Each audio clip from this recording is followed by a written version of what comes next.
everyone, and welcome back to another edition of Indexer Office Hours. Today is the 5th of November, known as 𝗨𝗀𝗲𝗂𝗧. Great day to have IOH on. And this is episode number 182. Thank you very much, Juan, for posting the agenda there. Again, really do appreciate that. If anyone is new to Indexer Office Hours, this is the town square where graph ecosystem participants come together and discuss the most important and relevant topics for indexes. You know what I'm going to say next? We love this is a conversation and we love participation. And so if you'd like to get involved in today's conversation, I messed that one up. That's not good.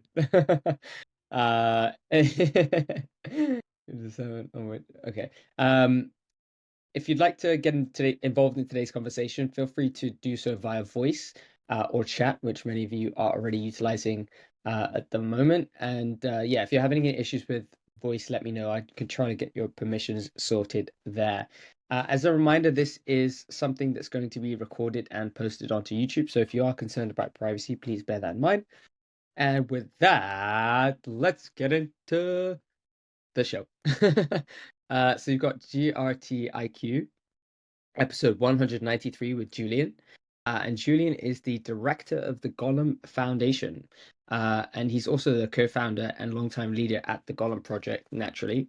And for those of you who don't know, he grew up in Poland and has a very he has a keen interest in decentralized public good infrastructure. 𝗨𝗨𝗲 is it's the compute project, I believe, right? If I'm not mistaken. And so yeah, I haven't played in I didn't. I never played League of Legends. And I'm seeing all the the Lord of the Rings references.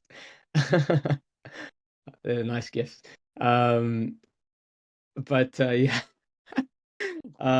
Julian is neither from League of Legends nor is he from Lord of the Rings. He's the founder of which is, as I said, a decentralized compute platform, protocol, I should say. And if you're interested in learning more about his background and the work that he's working on, feel free to check out the episode. Let's see who's going to do it first, me or Juan. Boom, I beat you to it, Juan. Bam. Nope. Scroll up, mate. It's been posted like half an hour ago. Based. So based. Wow. Okay. I can't even compete with Juan. He's just so fast. Okay, my bad. I failed miserably. Juan was on point there. Yeah, Max Verstappen for sure. That was some F1 shit. Okay, alrighty. Enough of me. I've been waffling for too long. Now I will hand over to Anna for our regularly scheduled repo watch section. Hello, everyone. Okay, repo watch. Starting with execution layer clients, we have had a new release of Read. This is version 1.1.1. This release has some performance improvements and some bug fixes, one of them being running pruner after saving blocks. This release doesn't contain breaking changes, but users will experience a longer startup time on the initial restart due to the running pruner after saving blocks fix. And this is an important update for performance stability as an urgency reason. Then we have nothing else at execution layer clients. We have nothing new on consensus layer clients. And on the graph stack, we have quite a few new releases for Indexer Tap Agent and Indexer Service. So starting with Indexer Service, we have had release number 1.2.0, which adds a feature for the system to check if the gateway is sending the value being requested. Otherwise, it rejects that query. This is important for performance, but not critical release. And here we have had also 2 more new releases. So Indexer Service version 1.2.1 and 1.2.2. Those are they're just very, very small releases. Then indexer tab agent. So starting from the least recent one, version 1.4.0, which adds bug fixes for initializing allocation monitor, subgraph, and refreshing databases before closing allocations. This also adds the ability to create allocations in parallel. Again, not something critical, but important for performance. So upgrade soon if you haven't already. Then we have 1.4.1, also another bug fix to check subgraphs before closing allocations. Similar level of urgency indicator. Version 1.5.0, which adds a feature for a sender fee tracker metric. Also a fix for recalculating all aggregations. Also not a critical update. And finally, Indexer Tab Agent version 1.6.0, which contains a feature to calculate unaggregated fees even if the RAV fails. Again, not something completely critical, but I urge you to upgrade to this one as soon as possible. Has anyone tried any of these new versions? Matthew, need a countdown clock to when Indexer Service TS is no longer supported.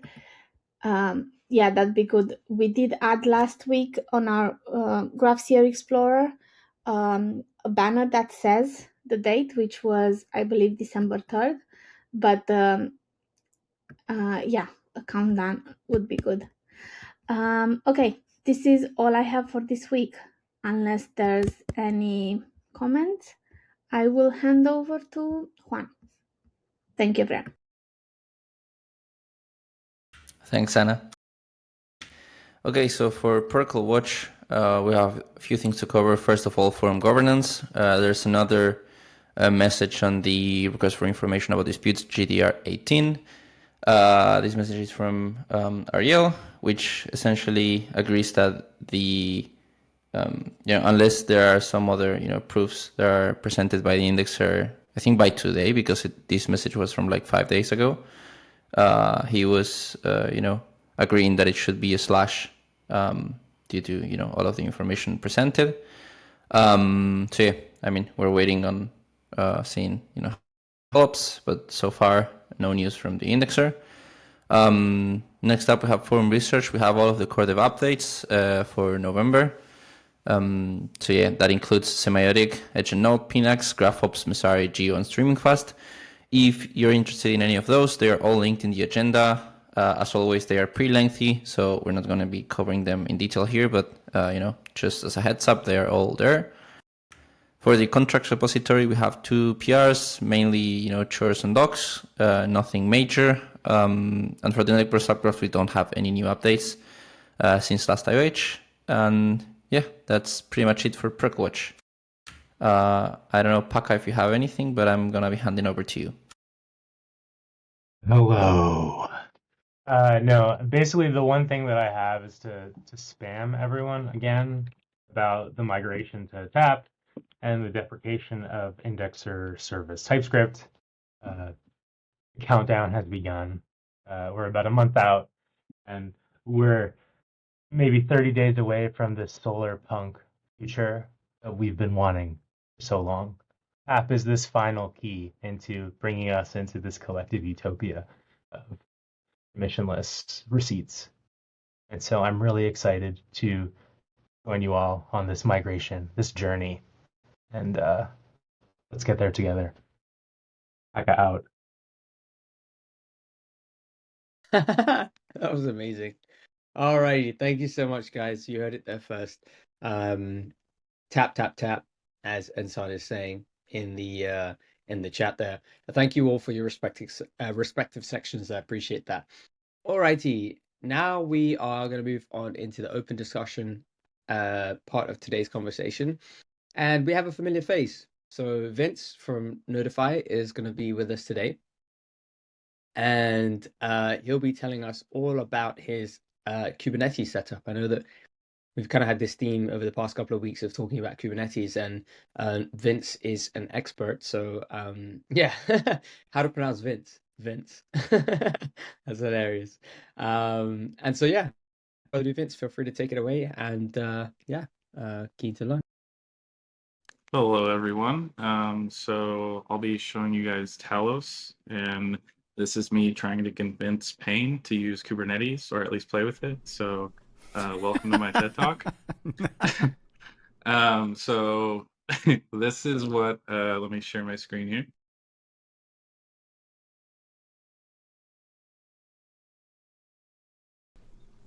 Like Nick says, you're trying to convince me, right? That is correct. That was so well done. I saw that. I was like, that was great.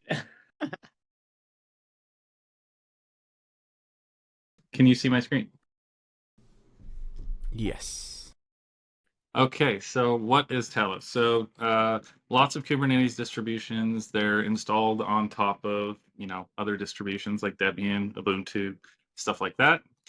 So this distribution is a lightweight distribution, and it is installed at, it's just the image. It's everything that Kubernetes needs. It's nothing else. And it makes the installs predictable, very secure. There's one thing that you guys will probably see that you'll be like, ooh, I don't know about that. And that's, there's no SSH. Everything is done through machine configs. So we'll get into that, and we'll get into a little tool that I made. But the benefits of Talos is it's very secure, it's very predictable. The team makes everything in stable rollouts, so you don't have to worry about Kubernetes getting out of whack with upgrades, and this doesn't support that. Everything they make is kind of within house, so everything kind of rolls out together. It's very minimal. It doesn't, you can PXE boot this, you can install it on a USB stick and boot it. You can run it on Docker if you want with it. So there's lots of things you can do with it. It's ephemeral, which is fantastic. It leaves all your disk for Kubernetes itself. It doesn't take up any disk space. And I will give you guys, the link is talos.dev. This is really hard with, I have to click to talk.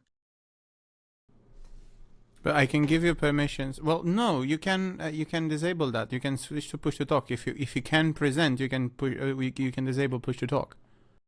I can. It was telling me. Let me try. No. Try to disable push to talk. You should be able to talk since you can share your screen. That's the presenter role. That's how it's being done. Oh, it says push to talk is required. Oh, really? Weird. Yeah. Slim, maybe you can check. I'm not sure why it doesn't work, but yeah. So this is a quick start if you want to run it on your local machine, just on Docker desktop or something like that. It's very quick and very simple. Let me get you a couple more links. While we're grabbing links, if you're open to questions, Pierre asks, does Talos run with 𝗨𝗂𝗂𝗳𝗂𝗧? 𝗨𝗂𝗂𝗂𝗧. I'm not. Oh, well, Talos is kind of its own thing. I'm not really sure. Yeah, I'm not really sure. Can you try disabling push to talk now? Yeah. It should work according to what 𝗨𝘀𝗀𝗧 posted above. No, it still says I have to. So weird. That's okay. So the following link I just sent as well, that is talosctl. And so if you guys are at all familiar with kubectl or kubectl, whatever you want to call it, this is how you talk to the Talos cluster. There's lots and lots of commands, so I'll share those and a few other links. Forgive me for having to stop talking while I'm doing stuff, but give me 1 second. Now you can. You were try. not given the presenter role, so. He's not giving the presenter role, but he could present. Okay. Something is definitely wrong with the permissions. Okay, we're good now. So that's a link to the CLI. And then here is a link to install it.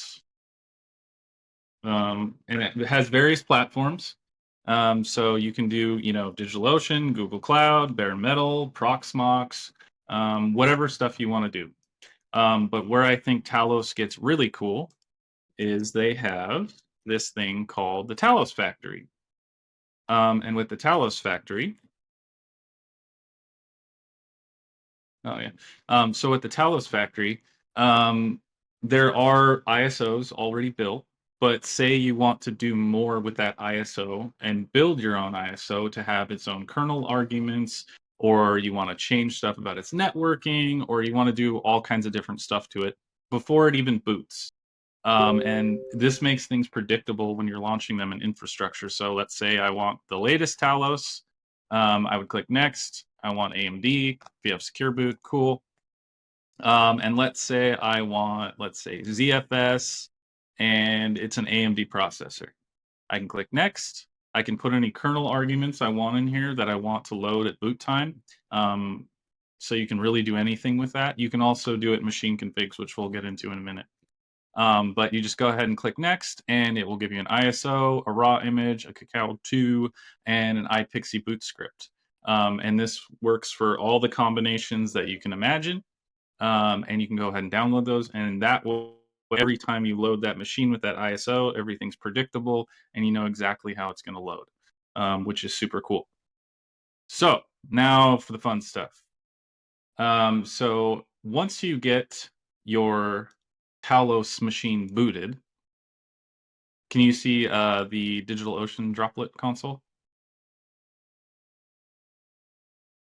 Anybody? Yep. Okay, Yep. cool. Yep. Okay, so once you boot it, it will boot into, this is just one of the servers I have on DigitalOcean, but like I said, you can do it on any platform.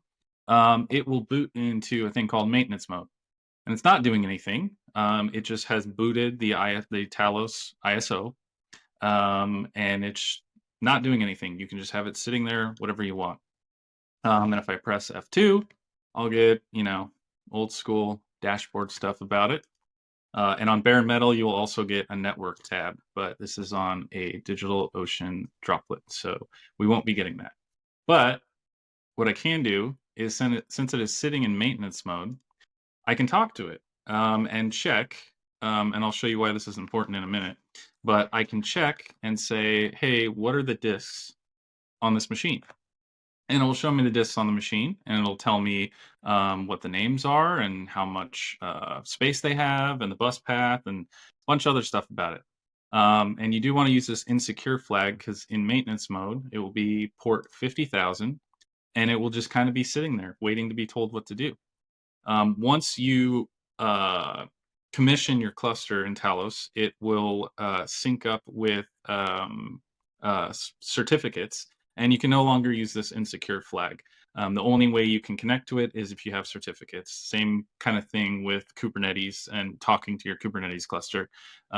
It's all in certificates, so it's very secure. The most somebody can do with this is if they get access to this and you're leaving stuff unprovisioned, is they can provision it if they find it and tell it to do stuff. Which obviously you don't want. So I do recommend, if you're planning on leaving stuff and waiting, just kind of having standby stuff, that you limit those to something internal and not fully expose that to the world. And I will share with you this little tool I made to convince pain.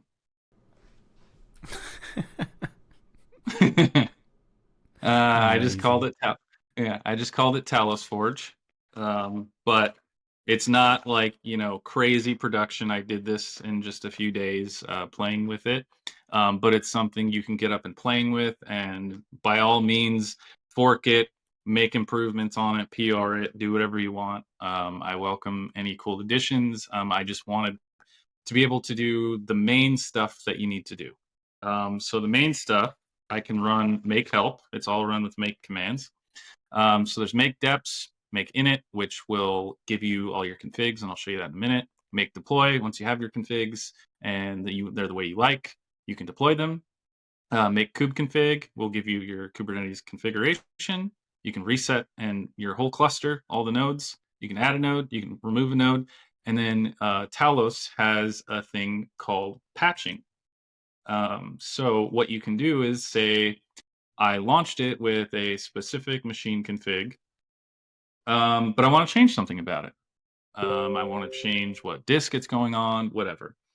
You can apply patches to machines and make it do something else. So maybe you have base config, and then you have your patches that change various things. So the first thing we want to do is do make deps, and that will check. Most of these you'll probably have installed curl and git, YQ, and you'll need 𝗨𝘀 and 𝗨𝘀 installed. So if you have all of those things, you are good to go. So what you want to do is you want to run make init, and it will ask you, what do you want to call your cluster? So we'll call this cluster IOH. And I have a load balancer, but I'll show you some cool stuff once we make this that you don't actually need that in bare metal. So you don't need to waste extra machines. But let me grab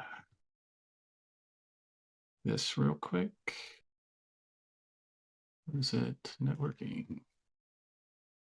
Okay, so this is my load balancer IP. And we'll put control planes. You want to do these with spaces. So these are my IPs for the machines that are sitting in maintenance mode. And these are the machines that are also sitting in maintenance mode, like I showed you. And these are going to be my workers. And I want to generate my templates. So we'll click yes. And what it's going to do is it's made a folder for my cluster in the clusters folder called IOH. And it has an empty patches folder that you can put patches in. It has a base patch. So what's cool about 𝗨𝘀 is upon provisioning, you can actually put inline manifests when you're deploying something. And I think we talked about it with when Guillaume presented from Pinax. But he was using 𝗨𝘀, which is a much better container networker thing than Flannel or whatever comes default with most things. So this is actually going to install this inline manifest for 𝗨𝘀 and get that on our cluster, so we don't have to deal with getting it installed and making it work and blah blah blah blah blah. And my cluster config is just a representation of what I just told it to do. So it's kind of like what I just typed in, it puts it in there. And our 𝗨𝘀 config, this is where it gets fun.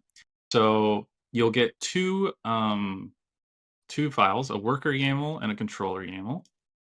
And so you can actually go through this yourself if you run the make init command, but there's lots of things you can do. Like I was talking about, the main thing that you're probably going to want to do if you're running bare metal at home or something is get the networking all squared away. And what I was talking about before, where you don't need a load balancer, is you can actually use this thing called VIP and use an IP address that's in the same network, and you don't need a load balancer. They're all talk to each other, and you just use an unused IP on the same network, and they will all be highly available load balanced control planes with a single IP address. So it's kind of like a built-in failover. But these are a lot of the things, and also if you're on bare metal, I'm assuming your disk is not called SDA. It's probably called something weird. But you can change this here. You can also do stuff where you can take it with what kind of thing it is. And you can do disk selector and say, oh, I have a boot disk that's really small, so I want something that's less than 100 gigabytes because that's my boot disk, and it will auto pick that disk for you, so you don't even need to put that disk name in. Or you can do it by a bus path or something static that doesn't really change. But there's a lot of stuff in here. I encourage you to take a look at these and see all the stuff you can do. It's a lot to go over, and there's no possible way I can talk about all of this stuff. There's another cool thing I think about is 𝗨𝗀𝗃, which 𝗨𝘀 also has. And with 𝗨𝗃𝗃, let me get you guys the link.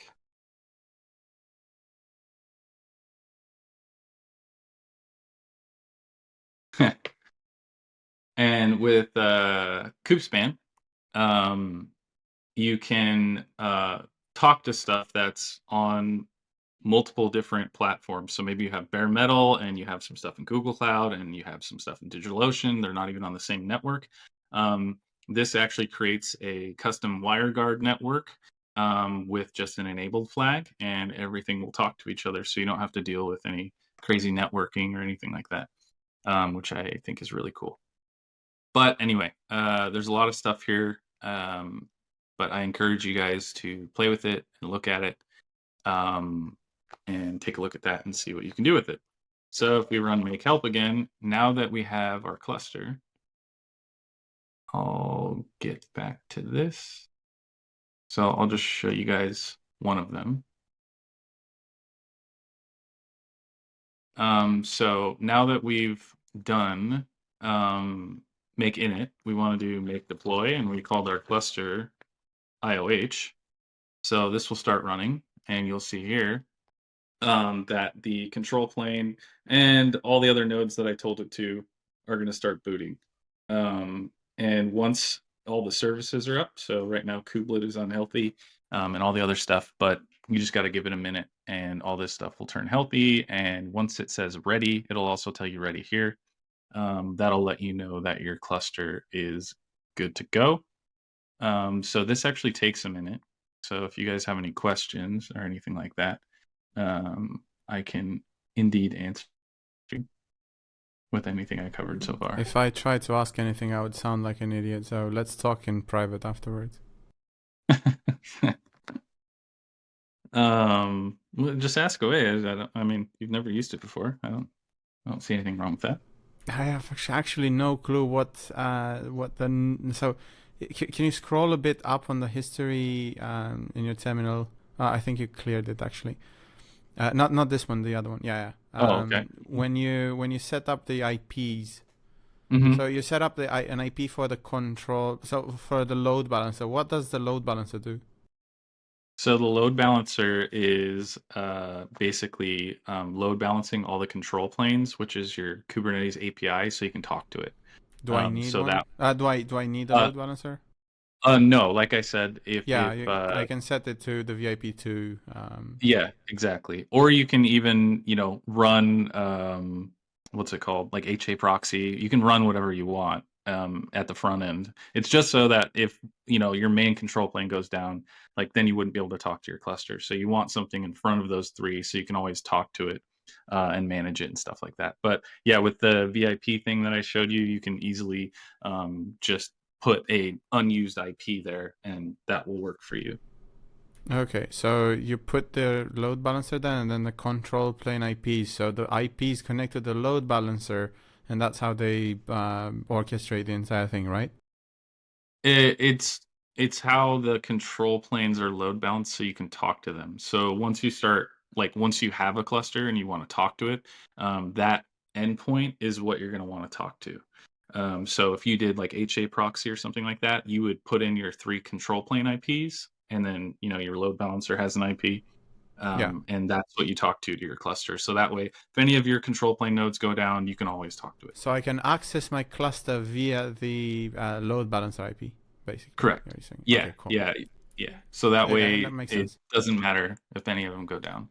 Okay. So and then the control planes, are they like separate servers that like? Yes. Okay, so or VMs, whatever you want. You can proxmox them. A lot of people do that. What if I don't want to? I just have bare metal and I want to throw containers at it. Well, if you have bare metal, you would use. I mean, you can use. That you kind of have a couple options. I would recommend small bare metal servers. I mean, you can even do Raspberry Pis if you wanted to, honestly. But yeah, you either, ideally you want separate machines. But practicality, some people like to use a smaller server and proxmox it and make a couple things. But then again, it kind of defeats the purpose of like, if that machine breaks, then all of your control planes go down. So you definitely want it on, different machines. Got it. Because I'm trying to like compare it to Proxmox. Proxmox also has a kind of a control plane on each host that you install. Because you have the PXE, the PVE interface, the PVE proxy basically, that you can access on each IP address, basically. So if I set up, like, I don't know, say 192.168.0.1 and 2 and 3 and 4 and 5 in the same cluster, and I can access the control plane on each, even though if one of them goes down, I can just connect to another and I have the same kind of access to the whole cluster, basically, through that control plane. Yeah, so it doesn't matter which one goes down. Yeah, but the thing is, the Proxmox, in Proxmox, the control plane is the host itself. You don't host it on some other place. Yeah. That's why it makes it so easy, because this one, I need to buy a new machine just to control my machines. Well, you don't have to buy anything, because if you have your control planes, then are you talking about just the control planes in general? You'd have to buy new machines. Yeah. Because I say in my current scenario, okay, I have my servers that are running bare metal Proxmox, and it has VMs that run bare metal applications in the VM, so no Docker anywhere. The reason why I wanted to ask is that if I switch to this, can I put the control planes to act can I have the control planes to act like a Proxmox host, basically, instead of to run on the host itself, on each machine that also runs the workers should also run the control planes. It would make it so much easier for me to set everything up. Well, yeah, ideally, like, I mean, if you did the minimal ideal scenario, you would have 6 machines. But like I said, there's also 𝗨𝗀𝗃, where if you wanted to put the control planes somewhere else in the world, like you wanted to put them on DigitalOcean and stuff, there's nothing wrong with that. You can have just your workers and your control planes in the cloud, and that's totally fine. And they'll all talk over WireGuard. So that's a thing you could do too. Like, and control planes are very minimal. I'm talking like 2 to 4 CPUs, very small servers. Yeah, I know. They don't have to do much. But yeah, like it would have been. I know it's is recommended to live elsewhere. I was just thinking in terms of ease of installing the whole thing. It would have been nice to have it running in the same space, and then eventually move them out. But can you actually set it up? Like if I only have, like, I don't know, say, what's the minimum configuration? You said 6 servers, okay? Can I just install? I mean, you can do less than that. But okay, let's talk 6 servers. Can I just install the control plane on all those 6 servers, and also point the worker nodes at those IPs, and then what happens? Well, have you tried that? If you did 6 servers, you had 3 control planes and 3 workers, they would just no. I said all 6 servers to act both as control planes and as workers. Yeah, you can do that. Oh. So I can have all my servers in my home act as control planes and also as worker nodes. Correct. So I can basically emulate what I'm doing right now with Proxmox. Yeah, I know it's not recommended, but yeah. Yeah, because like by default, control planes don't take on workloads, so they're basically told, "Hey, don't run any workloads." But you can turn that off, and you can say, "Hey, I want to run workloads on this control plane. I want it to be a exactly what plane." I'm doing with Proxmox, though. I don't know. Like, I know it's not recommended in this case, because I have the possibility of running it elsewhere. But at the same time, you can definitely do that. I don't care. YOLO. Yeah, you can definitely do that. That's good to know. Okay, that makes it super easy. So my next question is, in the control plane YAML file, you basically only do you specify this per worker node, or per when you say that when you specify the disks and all that? Yeah. Is that in the control plane, or is it in the worker YAML?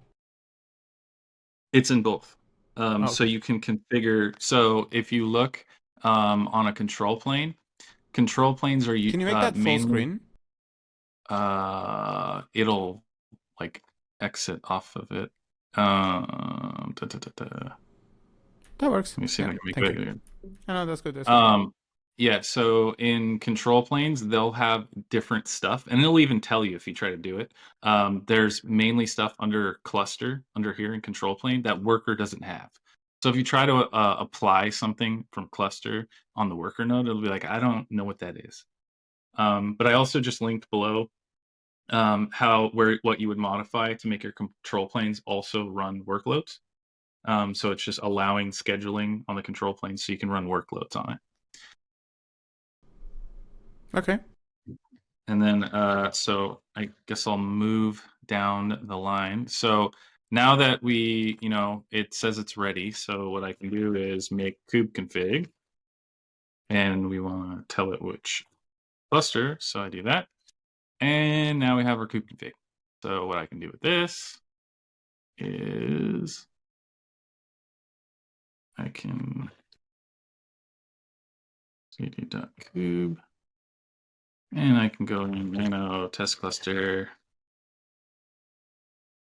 and I can post that in. And Kubi, by the way, excellent tool. Have multiple clusters that you play with. Easily switch contexts. And if I pull up So K9s, you go into namespace all. So we can see we have our cluster, and I can talk to it, and now we can just run workloads on it if we want. But let's say that I want to, we go on nodes, I only have 2 workers. Maybe I want 3. So maybe I have another machine ready to go. Or actually, let's add another controller. I haven't tested this one, so it'll be fun. So what we do is we do make add node, and the cluster is called IOH, and it is a control plane. And the node IP is this. So I'll pull up the thing over here. And you can see it's sitting in maintenance mode. So if I send that, oh, it disappeared on me. You're doing magic under the hood. Caught in 4K. Yeah. So you can see now it's booting. Nah, that's and it's fake. Okay. But yeah, it's booting. And it'll take it a second to get ready. But what I'll show you after this, you're gonna think is really cool too, because I think it's really fun for testing and playing with. So once this is all booted, That's a slow machine. They didn't give you much more money to play with, eh? I did not spend a lot of money on convincing you. No, I did not. But so we'll just wait for it to be ready. And we can also take a look at, it has joined the cluster. It's there. Cool. So now that it's there, let's say that, I'll show make help again. Let's say that actually that was a mistake. And it's called IOH, and we'll do the same IP. Very hard to make this not disappear when I touch the thing, so I'll just show you it's running IOH, and I'll do make remove, and yeah, so it's just going to reset this node, remove it from the cluster, and you'll see that this is getting removed. And it's going to boot back up into maintenance mode. And it's ready to add again. This will eventually get removed, but you can also just shortcut it. Oh, God. Wrong button. Oh, God. Okay, go back to nodes. You had one job. I did. Now it's completely dead. Congratulations. Nodes. So you can go and Control D, and you can just remove that thing. And then as well as the workloads, I've got to change the namespace. Those will get kicked off eventually. But that's how you add and quickly remove a node. And then so moving on, I'll show you patching. So let's say I wanted to do a little patch on worker 2. So maybe I want to change just a label, something simple. So what I can do is I can go in this patches folder, and I'll call it label YAML. And so this patch, so if you look in the path, this is the same as this. So it's kind of just going down the line of the YAML. And I want it to say value env worker. Cool, sounds good. So we'll show make help again. And what you can do is make apply IOH. And I said I was going to do worker 2. So let me get the IP for that guy. And our patch file is called labels.yaml. And so it just applied the patch. So we can get out of this and go back in here, and there it is. So like I said, you can, I did something very simple. You can also do, if you wanted to remove it, I can change this and say, remove it. And I can just go ahead and apply the same patch. And we'll get out of this.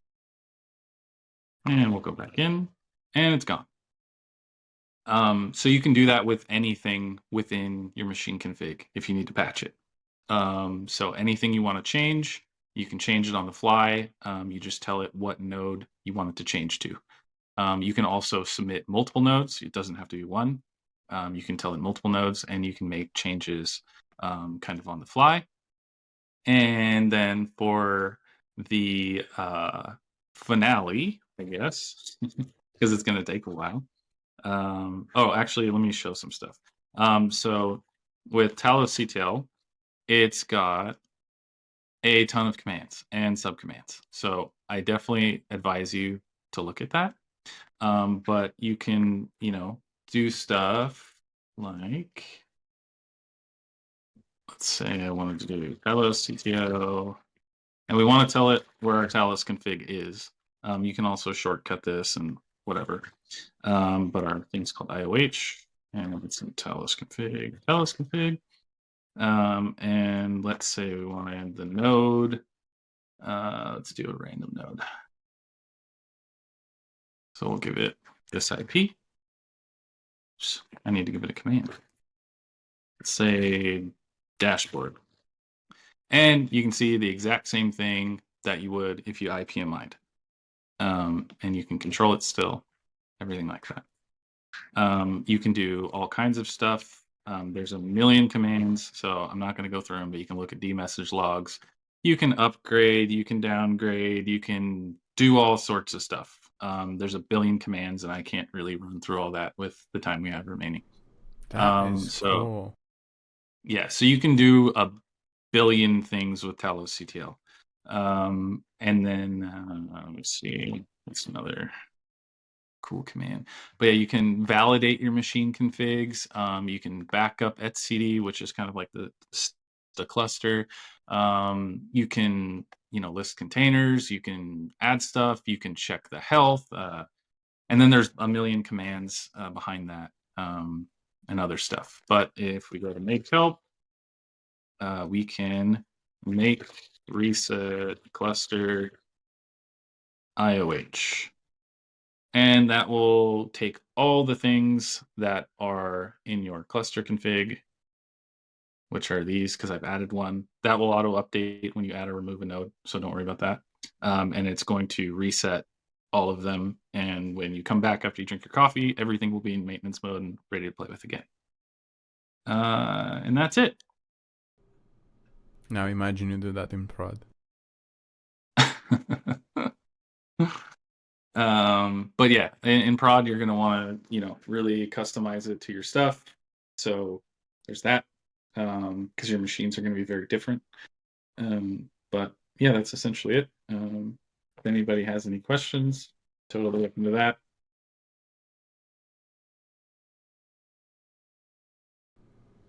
Yeah, it's very cool.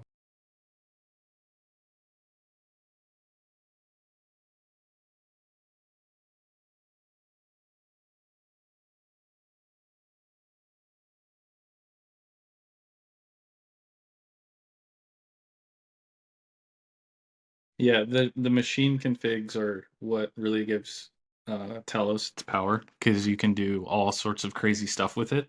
And especially with that Talos factory that I shared earlier, you can do all kinds of stuff with your images. So just getting it up and running, all that crap that you don't want to do to get a server ready, you can just have it do that in the image, and you don't have to deal with it. The launchpad is actually once you have a cluster. So this is actually getting a Kubernetes cluster. And managing it, right? Yeah, and managing at the hardware level. So you're managing this with Talos at the hardware level, and then you deploy stuff on the cluster with the launchpad, right? Yeah, correct. Oh wow, okay. Or whatever you wanted. Bear manifest, Argo, Flux, Launchpad, whatever you want to use. But it's a Yeah, you ready lost to me go at cluster. the first word you said. Yeah, Launchpad, yes. After you do this, run some stuff on it. Got it. Exactly, Pierre. Are there white labeled tech or domain app specific use cases? I don't know what you mean by that.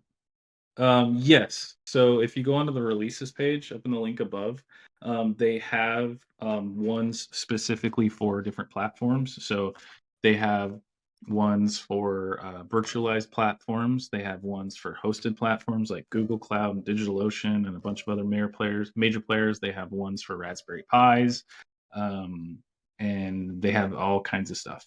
What's cool with the Raspberry Pis is so with extensions, you can do kernel arguments, but they also added layers, which is after 1.7, I think.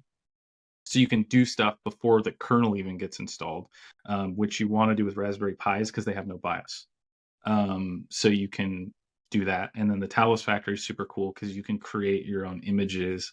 And if you don't care about hosting your own Pixie Boot images, there's already Pixie scripts for the exact specific thing you selected. But yeah, it supports any cloud platform, virtualized, Proxmox, whatever, bare metal. But with bare metal, you definitely want to tune it a little more to whatever suits how you run stuff. And then I guess I'll throw out a mention, but I don't think anybody's going to use it because of how expensive it is. So let me find it here.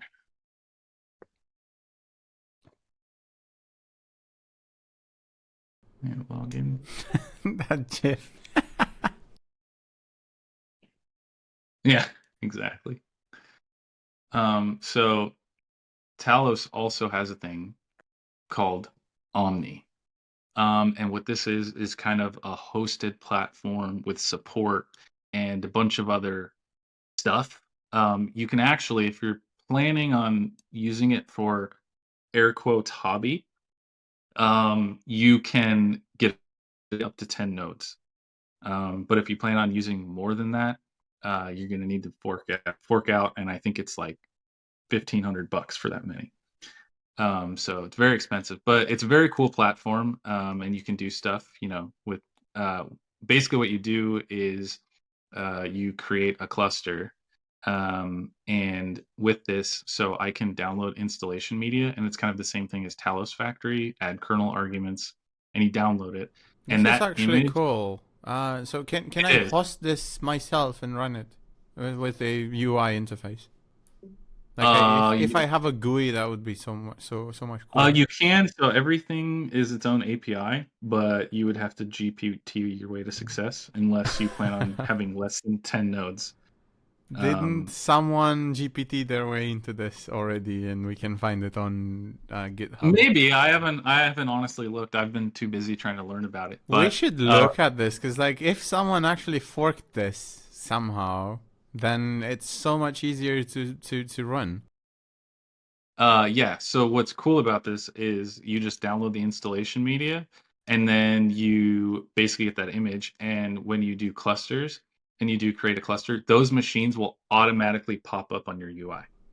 And then you can do config patches here, and you write like machine blah blah blah blah blah blah blah, and you can apply it to stuff without, doing other stuff.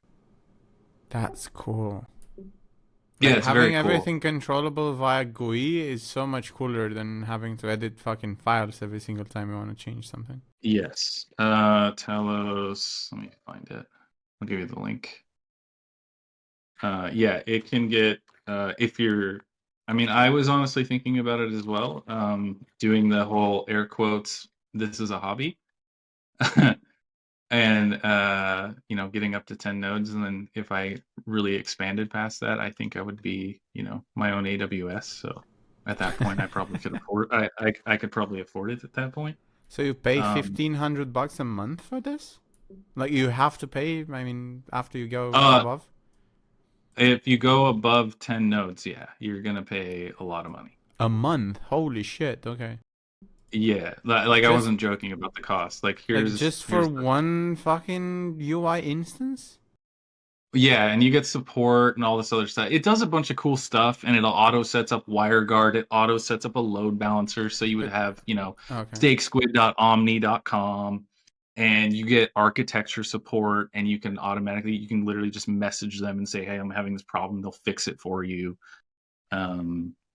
But yeah, if you're going enterprise, it decreases with scale. But once you go past hobby and you're like, I need 11 nodes, then it's $1,500 a month for 10 nodes, and then it starts decreasing per node price after that.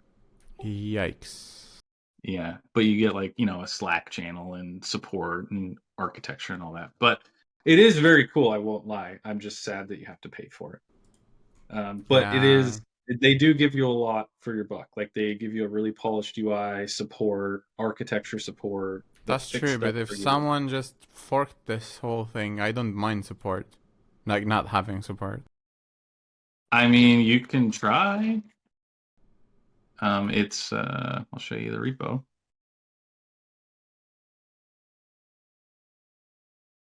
So if you want to fork that, because you can run it right now with air quotes 10 nodes, no problem.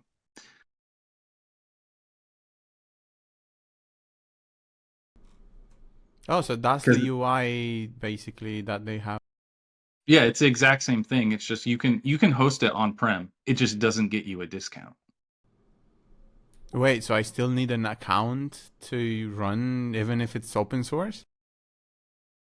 If you would make your own account, because Omni gives you all that stuff like the endpoint and the load balancer and all that kind of stuff. So yeah, it's an account. I haven't played with the on-prem version. Yeah, you would have to play. I don't know. But I do know you can run it on-prem. It looks pretty open source, and it looks like you can just run it somewhere in your infrastructure and it just worked.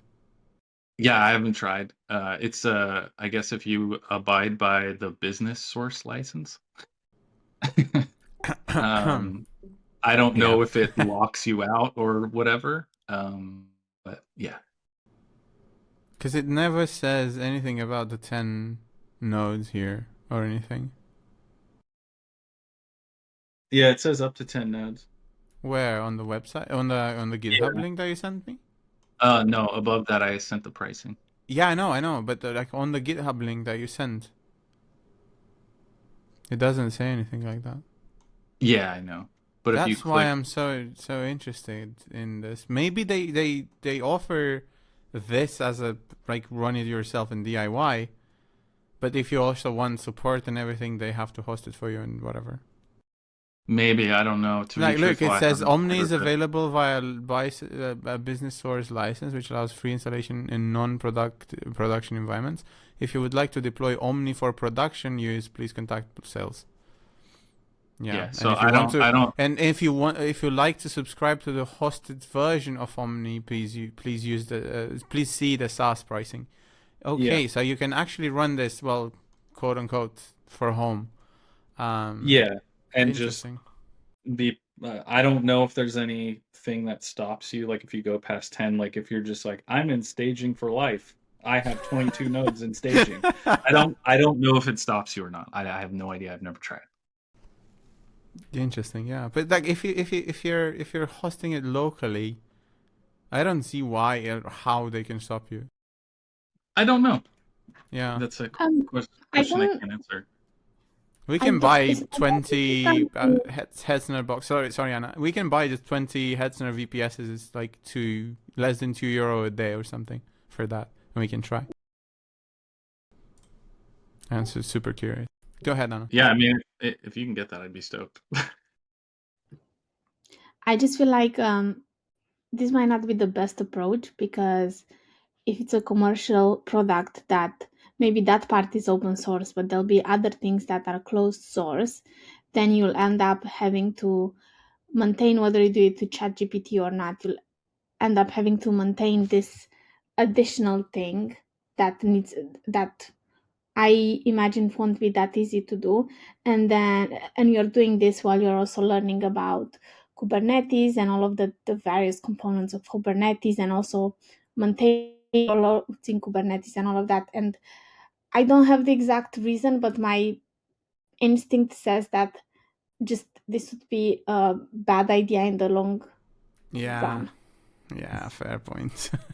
Yeah, I try to stick away from being cheeky, as much as I possible. had my cheeky parts in my Proxmox deployment, so I'm well versed into being cheeky with that. But yeah, I don't want to waste another countless number of nights. Yeah, fair point. Yeah.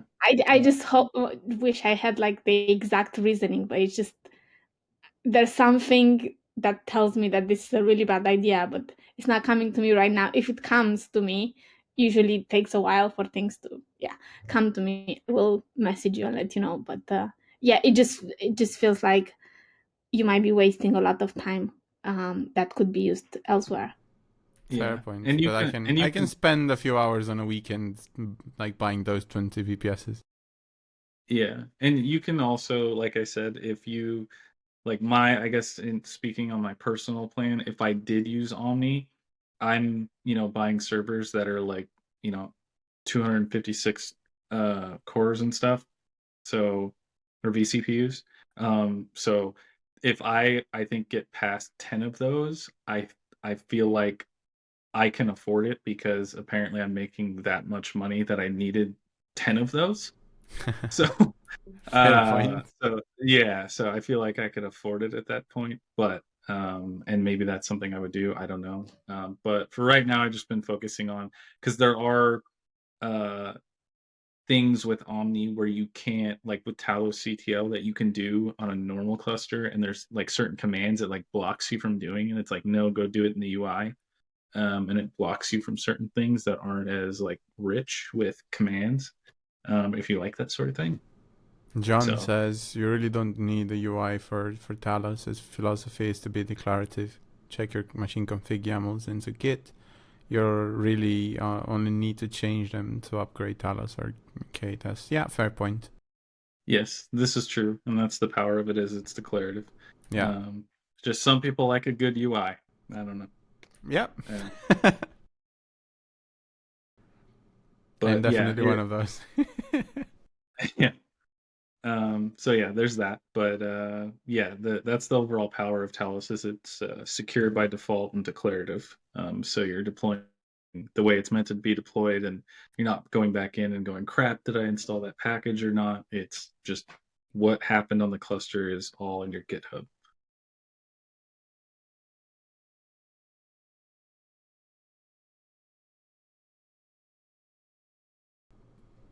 Sounds good. Amazing.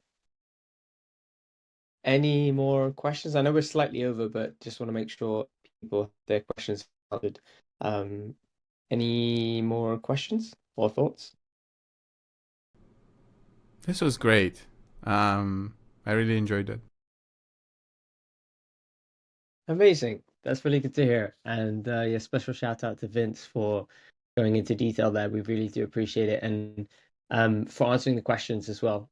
Seems like there was a lot that were coming through and you were kind of going through them, which is great. Great. Well, thank you everyone for joining us today for Indexer Office Hours. Before I wrap, just want to throw it back to you, Vince, for any final words. Payne, are you going to use Kubernetes now? Or Travis? That's my only question, because if I can convince Let's go. How, like, Dude, I also promised GraphOps. As soon as I have a little bit more free time on my hands, I will start playing with it in Hetzner or whatever. But right now I'm still trying to do a bunch of other stuff that I really don't have like spare time for anything. Like I really have to redo my whole backup solution to improve it. I have something just for you. You can launch it in Terraform. I never played with Terraform. With 𝗨𝗀𝗂𝗧. But oh, you mean a Terraform paid for solution? No, you can just launch it on your desktop. Yeah, but Terraform is not the ideal solution for No, it's Kubernetes. not. No, I agree. I'm just saying you could, like, if you wanted to get something on Hetzner really quickly, you could do that. Okay. That would be cool to try, yeah. Yeah, because otherwise you're going to be manually provisioning the servers, clicking around and stuff, and putting the image on there, and we did it. So yeah, whatever thing you decide, just let me know, and I can try to help you. Yeah, or anybody else in here that wants to try this, feel free to ping me anytime. Ask questions. No question is dumb.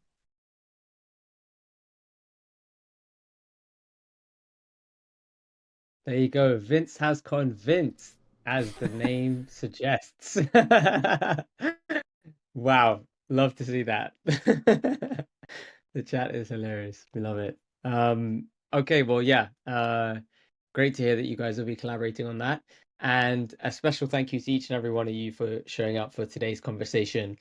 Sounds like there was a lot of value that was derived. So yeah, maybe if this is super useful, we could do a follow-up as well. We'll kind of gauge what people are thinking and go from there. Amazing. Thank you, everyone. And we'll see you again same time next week. But just a heads up, there is a chance that we could go to 5 p.m. UTC just to accommodate folks seeing as the call. POAP? Oh, POAP. Oh, POAP, POAP. Oh, POAP. POAP. POAP. How could I forget? Thank you for the reminder. It's always in the agenda, but it's good to call it out. So today's POAP code is November Rain.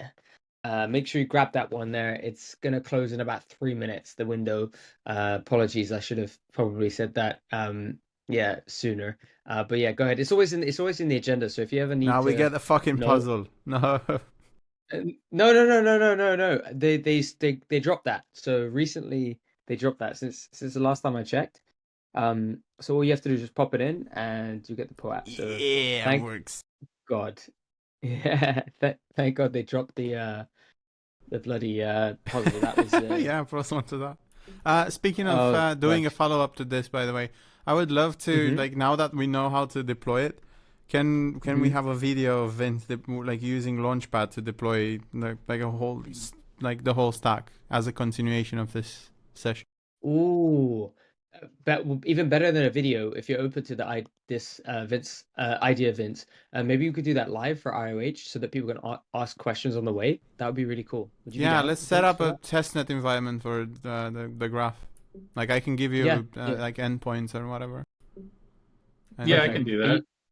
Yeah, that'd be cool. Okay.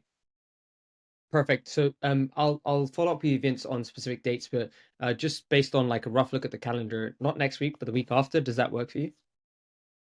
I'll have to see. We're pretty busy, but I'll have to check my calendar as well and just see. But we can talk async and get it figured out. But yeah, we could definitely do it. Okay, perfect. I'll drop you a message on Discord. Alrighty, yeah, that was a great suggestion, Payne. Really appreciate that. And yeah, thank you all. Hopefully you guys were able to grab the POAP. QTE to get your POAP. What does QTE stand for? Quick time event. Oh, okay.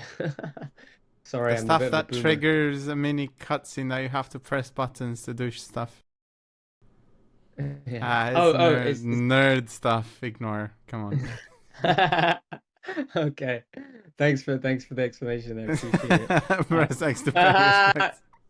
Oh, I remember that. That's from the game, like the PlayStation game. Oh, really? Oh, okay. Yeah, it's all right. I was still. I think it's Modern Warfare. Okay, I was so off. I was thinking another game, but anyways, that's enough embarrassment for me for today. We'll see you guys again. Yeah, next it's week. from Take League care, of everyone. Legends. All right, No, thank you guys. you're trolling. Bye, guys. Cheers, y'all. Bye bye.